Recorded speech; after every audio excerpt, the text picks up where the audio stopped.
안녕하십니까. 호주시사TV 조PD입니다. 2022년 3월 셋째 주 호주 뉴스를 몇 가지 전해드리도록 하겠습니다. 요즘 사람이 계산하는 곳이 점점 줄어들고 있죠. K마트에 사람이 계산하는 계산대가 없어졌다는 주장이 있다고 합니다. 무슨 일인지 한번 알아보고요.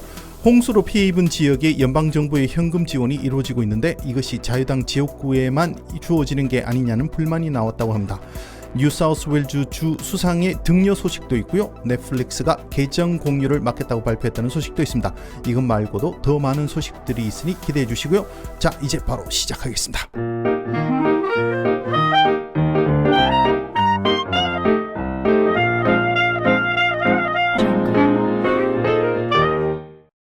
저희 호주 시사TV에서는 알아야 면장을 한다는 모토를 가지고 호주 시사에 관심을 가지고 알아가는 사람들의 모임을 만들기 위해 카카오톡 오픈 채팅방을 운영하고 있습니다. 호주 시사에 관심을 가진 사람들이 모여 시사 정보도 교환하고 친목도 다지는 방입니다.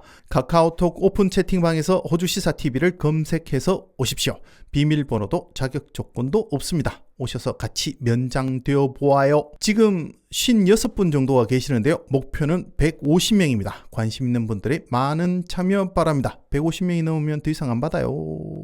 저희 호주 시사TV 시청자 중 한 분이 운영하는 식당 하나를 소개하려고 합니다. 홈부시에 있는 한국 바베큐 식당인데요. 운영 방식이 아주 독특했습니다. 고기 맛을 아시는 분들은 꼭 한번 들러보시면 좋을 듯 합니다. 우연치 않게 가족 식사하러 들렀다가 사장님이 저희 채널을 시청하시는 분이라고 하셨습니다. 어찌나 반갑게 맞아주시는지 아주 행복하게 식사를 하고 나왔습니다. 가게 이름은 부처란트인데요. 정육간의 부처와 레스토랑의 합성어인 듯합니다. 고기는 아마 호주 최고가 아닌가 생각이 드네요. 특별한 날 한번 들러서 드셔보시기 바랍니다. 호주 시사에 관심을 가지는 분들은 무조건 잘 돼야 한다는 취지에서 소개해드렸습니다. 혹시 오해가 있을까봐 말씀드리는데 저는 돈을 다 내고 먹고 왔습니다. 물론 사장님이 맛있는 걸 서비스로 주긴 하셨습니다. 사장님 고맙습니다. 호주 시사TV를 보고 왔다고 얘기하시면 사장님이 잘 해주신다고 하셨습니다. 자, K마트가 유인 계산대를 완전히 없애고 무인 계산대만을 운영하고 있다는 주장이 나와서 K마트가 해명에 나섰다고 합니다. 페이스북에 K마트가 무인 계산대만을 운영하고 있다고 지적하면서 팬데믹과 홍수로 고통받는 상황에서 청년과 노년층의 일자리를 없애버렸다고 비난하는 글이 올라왔습니다. 자, 이에 대해서 K마트 측은 이는 사실과 다르며 항상 유인 계산대도 함께 운영 중이라는 해명을 내놓으면서 페이스북의 글이 사실이 아닌 것으로 알려졌습니다. 자, 이번 일은 해프닝으로 끝나긴 했는데요. 요즘 보면 무인 계산대가 점점 늘어나고 있고요. 유인 계산대는 점점 줄어들고 있는 것 같습니다. 장바구니도 내가 준비해야 하고 계산도 내가 직접 해야 되고 대형 슈퍼들은 엄청난 비용을 절감하고 있다고 봐야 되겠지요. 그러면 일부를 고객에게 돌려줘야 하는 건 아닌가요? 자, 거기에 현찰 사용을 줄이기 위한 압박도 슬슬 가해지는 것 같습니다. 무인 계산대 중 현찰을 받는 기계의 수도 점점 줄어드는 느낌입니다. 자, 현찰 사용하니 생각나는 뉴스가 있네요. 기사와는 상관없는 이야기입니다만은 국가의 빚이 늘고 정부 예산 적자가 늘어나면서 이를 해결하기 위한 세제개혁 논의가 시작된 것 같습니다. 자, 여러 가지 이야기가 많이 나오고 있는데요. 이 중에 기업의 법인세를 인하해서 투자 확대를 모색하고 소득세를 인하해서 중산층 가처분 소득을 증가시키고 또 GST를 현행 10%에서 15%로 확대해서 세수를 확보한다. 그리고 또 현찰 사용을 금지해서 지하 경제의 양성화를 하자는 안이 나오기도 했습니다. 자, 지난번 현찰 1만 달러 이상을 한꺼번에 지불해서 사업자로부터 뭔가를 구매하는 경우에 벌금 25,200달러, 징역 2년을 부과하자는 법안이 상정되었다가 통과하지 못한 일이 있었지요. 자, 앞으로 현찰 사용이 점점 힘들어질 것 같습니다. 자, 무인 계산대 기사에서 결론이 이상하게 나버렸는데 어쨌든 그렇습니다. 자, 올여름 엄청난 비로 퀸슬랜드와 뉴사우스웨일즈주에 엄청난 홍수 피해가 있었습니다. 이에 연방 정부는 재난복구지원금을 지급하기로 결정했습니다. 자, 홍수 피해를 입은 지역의 성인 한 명당 1,000달러, 아이들은 400달러를 일회성으로 지급합니다. 반면 뉴사우스웨일즈주의 리치몬드 밸리나 리스모, 클라렌스 밸리 지역 거주자들은 추가로 한 번 더 지원을 받을 수 있도록 되어 있습니다. 그러니까 어른은 $2,000, 아이들은 $800가 되겠습니다. 이런 발표가 나고 얼마 지나지 않아 이번 홍수 복구 지원금의 배분은 정치적으로 이루어졌다는 비난이 일었습니다. 뉴사우스웨일즈주 자유당 캐서린 쿠삭 상원 의원은 추가로 한 번 더 지원금을 지원받을 수 있는 지역이 현 국민당이 국회의원으로 있는 페이지 선거구에 국한되어 있으며 페이지 선거구의 카운슬과 인접해 있고 같은 홍수 피해를 당했지만 노동당이 국회의원으로 있는 리치몬드 선거구의 카운슬이 빠져 있다고 주장했습니다. 자, 이는 이번 홍수 복구 지원금의 배분이 누가 더 필요하냐를 따지지 않고 정치적으로 정해진 비윤리적인 조치라며 자신은 정계를 은퇴할 것이라고 발표했습니다. 이런 논란이 있은 후 린다 레이놀드 정부 서비스 장관은 발리나, 바이론, 쿄글 그리고 트위드 지역의 홍수 피해자들도 추가로 성인은 $1,000, 아이들은 $400를 한 번 더 지원받게 된다고 발표했습니다. 레이놀드 장관은 이들 4개 카운슬 지역 주민들이 배제되었던 거 아니냐는 질문에 National Recovery and Resilience Agency로부터 보고를 받은 즉시 조치를 취한 것이라고 주장했습니다. 하지만 자당 의원의 비판에 부랴부랴 조치를 발표했다는 비난을 받고 있습니다. 지난 3월 17일 뉴사우스웨일즈주 도미닉 페로테이 주 수상의 아내가 7번째 아이를 순산했다는 소식을 전했습니다. 7번째는 여자아이로 이름을 셀레스타 그레이스라고 소개했습니다. 이로써 페로테이 주 수상은 1남 6녀의 아버지가 되었습니다. 페로테이 수상은 아이가 출산하자 2주간 출산 휴가를 떠나 4월 4일 업무에 복귀할 예정입니다. 주 수상이 휴가를 간 동안 부수상인 폴 툴 의원이 수상직을 대리합니다. 주 수상은 긴급한 상황이 발생하면 예정보다 빨리 복귀할 수 있다고 전했다고 합니다. 호주 정치를 이렇게 들여다보면 항상 느끼는 건데 호주 정치인들의 제1 우선순위가 가족인 것 같아 보였습니다. 정치인들이 정계 은퇴를 발표할 때 대부분 이유가 가족과 더 많은 시간을 보내기 위해서라고 얘기를 하거든요. 참 이게 자연스럽게 받아들여지더라고요. 주 수상이 출산 휴가를 가는 것도 정치나 행정보다 가족을 우선한 행동이 아니겠습니까? 참 당연하고 보기 좋은 일인데 한국에서는 볼 수 없는 일이다 보니 좀 어색해 보이기도 합니다. 하여튼 문화가 좀 다른 것 같습니다. 아무튼 주 수상님 축하드립니다. 7명의 자녀를 둔 당신은 애국자입니다. 자, 요즘 넷플릭스를 이용하시는 분들 많으시지요? 가끔은 친한 사람끼리 계정 비밀번호를 공유해서 무료로 이용하시는 분들도 계셨을 겁니다. 저희도 처음 넷플릭스를 이용할 때 딸내미 친구 계정으로 몇 번 본 적이 있었거든요. 자, 이제 이것도 더 이상 불가능해질 전망입니다. 넷플릭스가 가입자를 늘리기 위해 계정 관리를 느슨하게 하다가 이제는 계정 공유로 인해 추가 콘텐츠에 투자할 여력이 줄어들고 있다며 계정 공유를 막겠다고 나섰습니다. 하지만 전격적으로 모든 국가에 시행하는 것은 아니고요. 우선 남미 국가에 시범적으로 시행한다고 합니다. 칠레, 코스타리카, 페루에서는 앞으로 같이 사는 사람이 아닌데 계정을 공유하고자 하는 경우 2명까지만 허용을 하고 추가 계정당 4불 5센트를 부과하겠다고 발표했습니다. 현재 호주에서 넷플릭스 사용료는 달의 기본 서비스는 10불 99에서 프리미엄 서비스인 경우는 22불 99입니다. 넷플릭스는 지난해 말까지 목표에 조금 못 미치는 2억 2180만 명의 구독자를 확보하고 있습니다. 올 1분기에는 대략 250만 명의 구독자가 추가될 것으로 예상하고 있습니다. 이게 250만 명이 예상보다 굉장히 적은 숫자라고 합니다. 자, 이전에 한번 전해드렸던 소식의 후속 보도입니다. 2019년 노던 테리토리에서 경찰이 한 애보리진 청년을 체포하는 과정에서 총을 발사해 청년을 사망에 이르게 한 일이 있었고 최근 이에 대한 재판이 있다는 소식을 전해드린 바 있습니다. 간단하게 다시 상황을 설명드리면 2019년 앨리스 스프링스에서 300km 떨어져 있는 유엔두무라는 지역에서 경찰이 쿠만제이 워커라는 당시 19살 청년을 체포하려고 시도합니다. 이 과정에서 이 청년이 수술용 가위로 자체리 롤프라는 경관을 공격합니다. 이에 롤프 경관은 총을 한 발 쏘았으나 제대로 맞추지 못했고 연이어 2발을 더 발사합니다. 이 결과 이 청년은 사망하게 되었습니다. 자, 이 경관은 청년의 사망과 관련해서 살인 혐의로 재판을 받았습니다. 자, 여기까지는 지난번에 전해드린 소식이었는데 이번에 무죄 판결이 났다는 기사가 나왔습니다. 롤프 경관은 다시 경찰로 복귀를 원했으나 아직 복귀를 못하고 있는 상황인데요.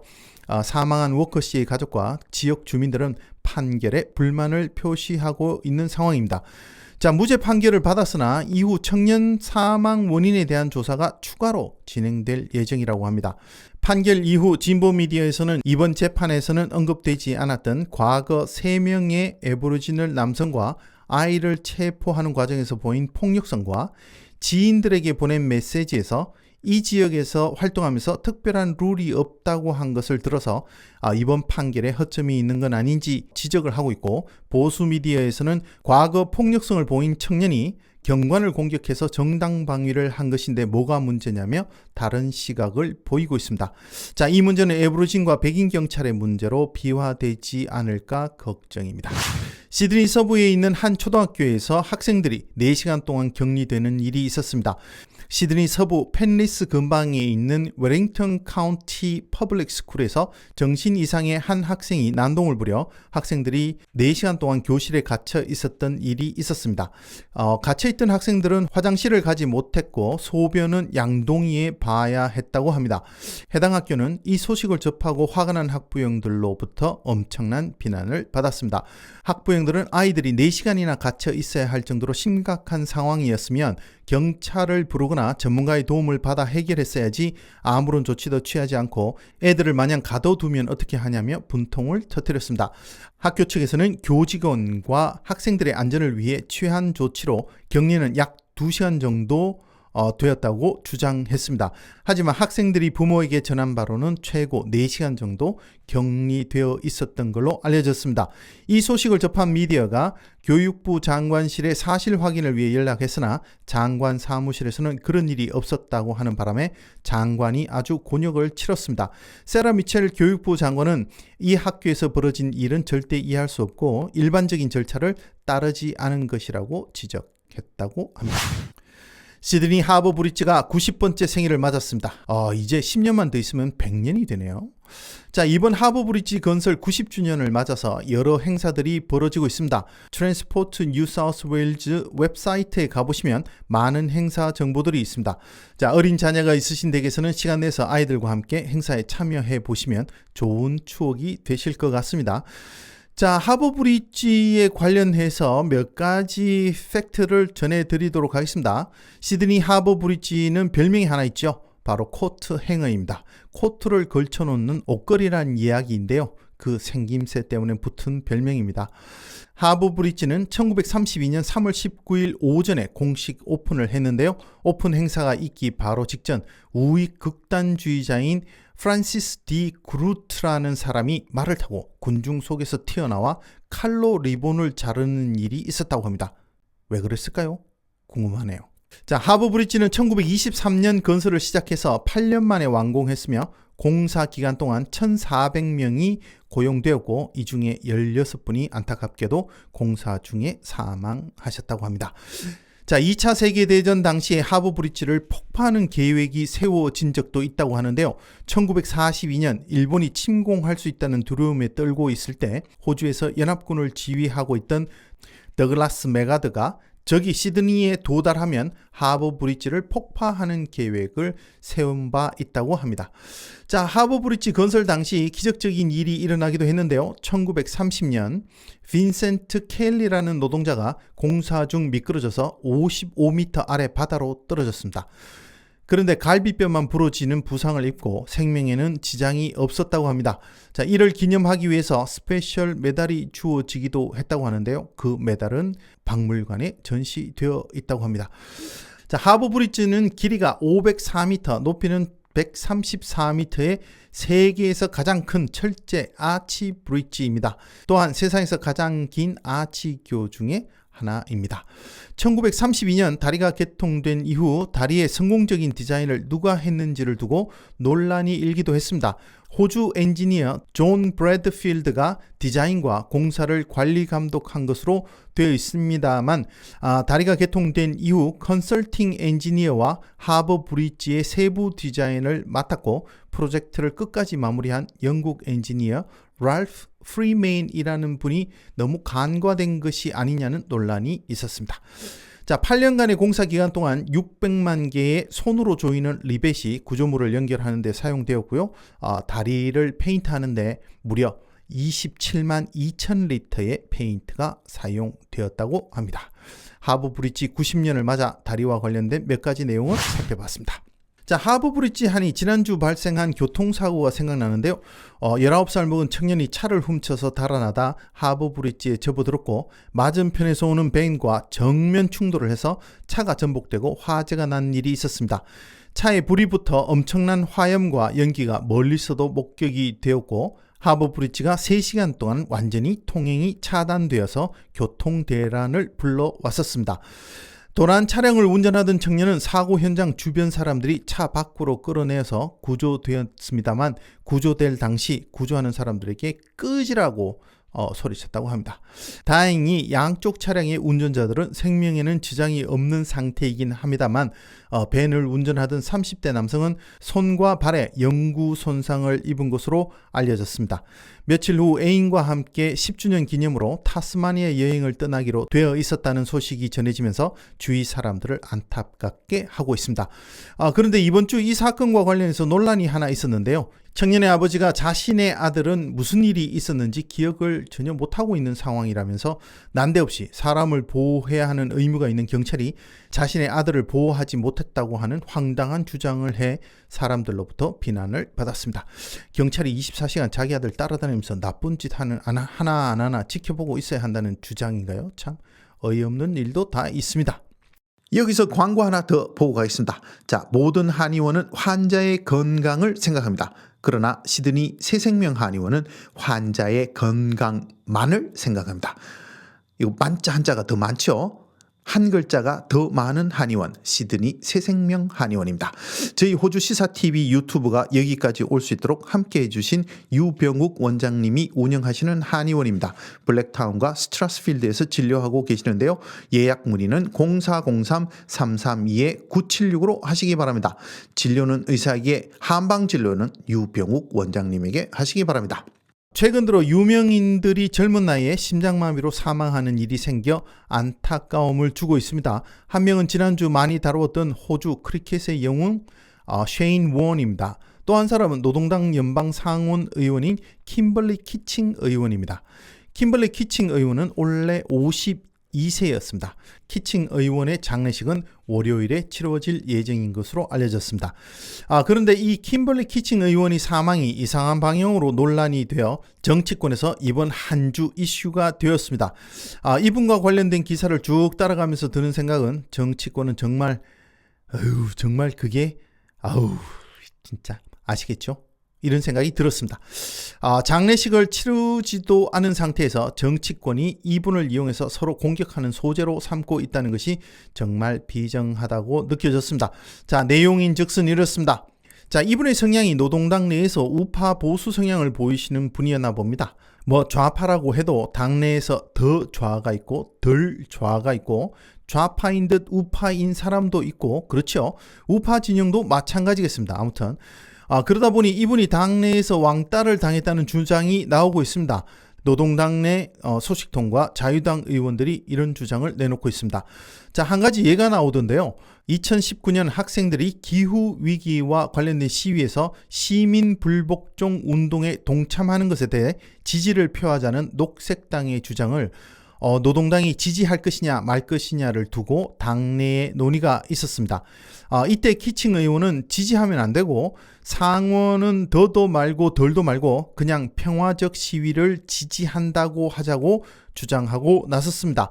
그러자 당내 좌파 중진 의원이 만약 당신이 아이가 있었다면 기후위기가 발생한 이유를 이해할 수 있었을 겁니다 라고 이야기했다는 것입니다. 이 맥락을 잘 이해를 못하겠는데요. 어쨌든 이런 얘기를 했다고 합니다. 그냥 듣기에는 그럴 수도 있지 이렇게 이해할 수도 있습니다만은 키칭 의원이 자녀가 없는 이유가 의도된 것이 아니고 아이를 가지기 위해 엄청 노력했음에도 불구하고 생기지 않은 상태에서 그 말이 키칭 의원에게는 굉장한 충격을 줬다고 전해지고 있습니다. 그 이외에도 당내에서 왕따를 당했다는 이야기를 주변 사람들이 한 것으로 전해지고 있습니다. 그것도 같은 여성 의원들에게 괴롭힘을 당했다는 주장이 일고 있는 상황입니다. 자, 이러다 보니 여성 의원에 대한 차별과 괴롭힘에 관한 문제로 항상 공격을 받아오던 자유당이 반격의 기회를 얻은 셈이 되었습니다. 여기에 노동당을 탈당한 여성 의원이 노동당 내 여성 의원에 대한 처우를 비판하면서 가세하고, 노조 대표가 키칭 의원이 이번 총선을 앞두고 당내 경선 과정에서 엄청난 스트레스를 받아 사망한 것이나 마찬가지라고 주장을 하면서 일이 더 커졌습니다. 이런 일들이 일어나자 자유당과 보수 미디어들은 키칭 의원에 대한 당내 괴롭힘에 관해 노동당은 입장을 내놓아야 한다면서 총공세를 펼치고 있는 상황입니다. 앤소니 알바니스 의원에게 계속 연락해서 방송에 나와라, 입장이 뭐냐, 당내에서 이런 일이 있었냐, 뭐 이런 것들을 계속해서 질문하고 있는 상황이고요. 키칭 의원에 대한 괴롭힘과 관련되어 언급되는 노동당 내 여성 중진 의원으로는 페니 웡, 크리스티나 키넬리, 그리고 케이티 갈라가 의원이 있습니다. 중진 의원들이죠. 어쨌든 키칭 의원의 당내 괴롭힘이 사실이라고 하더라도 우선 사람이 돌아가셨으니 장례라도 좀 치르고 나서 문제 제기를 해도 늦지 않을 텐데, 이거 정말 기회는 찬스라고 지금 엄청난 공격을 퍼붓고 있는 상황입니다. 정말 인양반들 정말 어이구 그렇습니다. 네. 자, 요즘 물가가 너무 오르고 있죠. 기름값에 식료품, 야채 등등등등 안 오르는 게 없습니다. 올라도 너무 오르죠. 자, 이런 물가 상승은 러시아가 우크라이나를 침공하기 전부터 나타나기 시작했는데요. 코로나로 인해서 글로벌 공급망에 문제가 생기면서 가격이 계속 오르고 있는 상황이죠. 그런데 러시아가 우크라이나를 침공하면서 여기에 기름을 부어버린 꼴이 되었습니다. 자, 코로나가 새로운 변종이 나오고 감염자 수가 늘어남에도 전체적으로 분위기는 코로나를 안고 살아가는 분위기가 연출되면서 공급망이 점차 정상화될 것이라고 기대하고 있었는데요. 그런데 근데 전쟁이란요. 스봉. 전쟁으로 가장 타격을 입은 것은 에너지와 곡물입니다. 자, 에너지는 천정부지로 오르고 있고요. 곡물은 참 이게 심각합니다. 자, 러시아와 우크라이나 합쳐 전 세계 밀 공급의 30% 정도를 차지한다고 하죠. 우크라이나는 이제 봄이 와서 밀을 파종해야 하는데 전쟁으로 농토가 쑥대밭이 되고 있고, 밭에서 농사 지을 사람들이 총을 들고 전쟁터로 나가거나 다른 곳으로 피난을 가 있는 상태입니다. 거기에 러시아가 흑해를 맞고 있어서 농사에 필요한 농기계, 비료 등이 우크라이나로 들어올 수 없는 상태라고 합니다. 자, 이러다 보니 밀 생산에 막대한 차질을 빚을 것으로 보이고 있고요. 러시아는 경제 제재를 받고 있는 상태이다 보니 밀 수출길이 막혀 있지 않겠습니까? 자, 상황이 이렇게 돌아가다 보니 밀을 주식으로 하는 국가들이 큰 곤욕을 치르게 생겼습니다. 자, 그나마 부자 나라들은 어떻게든 구해서 비싼 돈을 주고라도 사 먹는다 치지만 아프리카 국가들의 경우는 아주 치명적일 수 있는 상황입니다. 미국이 세계 두 번째로 밀을 많이 생산하는 국가이긴 합니다만은 작년에 흉작이 들어서 현재 재고가 많지 않은 상태이고, 다행히 호주는 풍년이 들어서 생산량이 많다고 합니다. 하지만 이들 국가의 생산량으로 부족분을 메꾸기는 힘들어 보인다고 합니다. 이러다 보니 밀을 생산하는 국가들이 자국 수요를 충당하기 위해서 곡물을 한쪽으로 꼬불쳐 두고 투기 세력이 사재기를 하면서 가격 상승을 더욱 부추기고 있는 상태이지요. 자, 호주는 이런 곡물 가격의 상승으로 단기적인 이득을 볼 수 있을 것으로 전망되는데요. 하지만 장기적으로는 에너지 가격이 상승하면서 농기계 운영과 비료 구입에 더 많은 비용이 들어가면서 이윤이 그리 크지 않을 것으로 전망되고 있습니다. 자, 어쨌든 우리 서민 살림과 직접적으로 연관되어 있는 슈퍼마켓 물가의 상승이 만만치 않아 보입니다. 일부 식료품의 가격이 10에서 20% 상승할 수 있다는 전망이 나오고 있습니다. 캔 식품을 주로 만들고 있는 SPC는 약 100개 품목의 가격을 올릴 전망인데요. 베이크드 빈, 스파게티 통조림, 토마토 통조림, 컵 포장 과일 등이 여기에 포함이 된다고 합니다. 자, 예를 들어서 베이크드 빈 같은 경우에는 현재 1불 70 하고 있는데요. 요게 2불 20으로 인상이 된다고 합니다. 이 외에도 빵, 과일, 야채, 비스켓, 쌀, 그리고 맥주 가격도 곧 인상될 예정이라고 하는데요. 커피 가격도 점차적으로 올라 올 연말에는 커피 한 장당 7불에 이를 것으로 전망하고 있습니다. 자, 호주 유명 팀템을 만드는 과자 제조사인 아노트도 밀, 지방 그리고 오일의 가격이 20%까지 오르면서 자사 제품 가격을 5에서 10% 정도 올릴 예정인 것으로 알려지고 있습니다. 자, 식료품도 식료품이지만 기름값도 장난 아닌 상태이죠. 그러다 보니 연방정부의 일시적인 유류세 인하와 감면을 요구하는 목소리가 커지고 있었습니다. 하지만 연방정부는 유류세는 도로 건설과 수리를 위한 중요한 재원으로 이를 손댈 수 없다는 입장을 보이면서 거절했습니다. 거기다가 리터당 44.2센트의 유류세를 감면하거나 인하하더라도 며칠만 지나면 감면한 효과는 사라지고 세금 손실만 커진다는 주장도 나온 바 있습니다. 자, 하지만 유류세를 감면하는 대신 이달 말 선거 전에 발표되는 예산안에서 서민들의 생활을 지원하는 대책을 포함하겠다고 발표했습니다. 그중 하나가 일회성 보조금 지급입니다. 현재 유권자들이 이번 선거에서 무엇을 가장 중요하게 생각하는지에 대한 조사가 있었는데요. 이 조사 결과가 최근 발표되었습니다. 이 발표된 내용을 보면 정부가 왜 예산안에 서민들의 생활을 지원하는 대책을 포함했는지를 알 수 있습니다. JWS 리서치에서는 지난 3월 4일부터 8일까지 4일 동안 유권자 1000명을 대상으로 조사를 시행했습니다. 설문조사는 유권자들에게 정부가 포커스해야 하는 가장 중요한 이슈는 뭐라고 생각하느냐라는 질문을 하고 20가지 이슈를 제시했습니다. 유권자들은 첫 번째로 생활비를 꼽았습니다. 전체 응답자 중 65%가 선택했고 지난해 11월 조사 당시 59%보다 더 많은 숫자였습니다. 자, 이 이슈를 가장 걱정하는 나이대는 소득 수준은 중간 정도이고 모기지를 내고 있고 자녀를 양육하며 낮은 임금 상승으로 힘들어하는 35세에서 54세의 유권자인 것으로 조사되었습니다. 그리고 유권자들에게 이 20가지 이슈에 대해 현 정부가 어떻게 관리하고 있는지를 평가해달라는 질문에 생활비와 관련해서는 36점으로 가장 낮게 평가했습니다. 가장 잘한다고 한 분야는 방위, 안보 그리고 테러리즘 분야였습니다. 정부가 포커스해야 되는 중요한 이슈 두 번째는 61%를 기록한 병원, 헬스케어 그리고 노령화 분야입니다.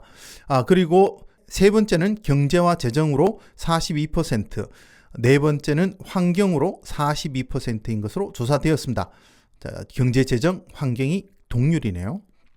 자, 상황이 이렇다 보니까 이번 예산안에 일회성 생활 보조금을 선별 지급하는 것을 포함하겠다는 이야기가 나오고 있는 것입니다. 조시 프라이덴버그 재무상은 국민들의 관심사가 생활비에 있는 것을 알고 있기 때문에 예산안에 이를 반영하고자 한다면서 하지만 이번 지원은 현재의 인플레이션에 영향을 끼치지 않는 선에서 해야 하기 때문에 신중하게 설계해야 한다고 강조했습니다. 조시 프라이덴버그 재무상은 경제가 과열되는 걸 원하지 않는다면서 이번 지원은 일시적이라는 것도 더불어 강조했습니다. 하지만 지난 4년간 중저소득 국민들을 대상으로 해오던 세금 감면은 이번 회계연도를 마지막으로 끝이 날 것으로 예상이 됩니다. LMITO, Low Middle Income Tax Offset 정책이 그것인데요. 그간 중저소득자들은 연에 $1,080 정도를 세금으로 돌려받았었습니다. 자, 이번 달 말에 발표되는 예산안은 조시 프라이덴버그 재무상의 네 번째 예산안이 되는데요. 2022년, 23년 예산의 적자폭은 상당히 클 것으로 예상되고 있습니다. 그러나 작년 12월에는 적자폭이 990억 달러에 약간 못 미치는 것으로 예상되었는데요. 수정된 수치는 이것보다 수백억 달러가 줄어들 것으로 예상하고 있습니다. 이유는 경기 회복이 예상보다 빨라 법인세 수입이 증가하고 실업률이 올 중반 4% 이하로 떨어질 것이 예상되기 때문이라고 합니다. 퀸슬랜드와 뉴사우스웨일즈 주의 홍수 피해 복구를 위한 상당한 금액의 긴급 자금이 투입되었음에도 불구하고 예산의 적자는 줄어들 것으로 예상됩니다. 자, 이달 말 발표될 예산안에 관심이 집중되고 있습니다. 자, 이렇게 해서 2022년 3월 셋째 주 뉴스를 간단하게 한번 알아봤습니다. 지금까지 저는 호주 시사TV의 조PD였고요. 다음 시간에 다시 뵙도록 하겠습니다.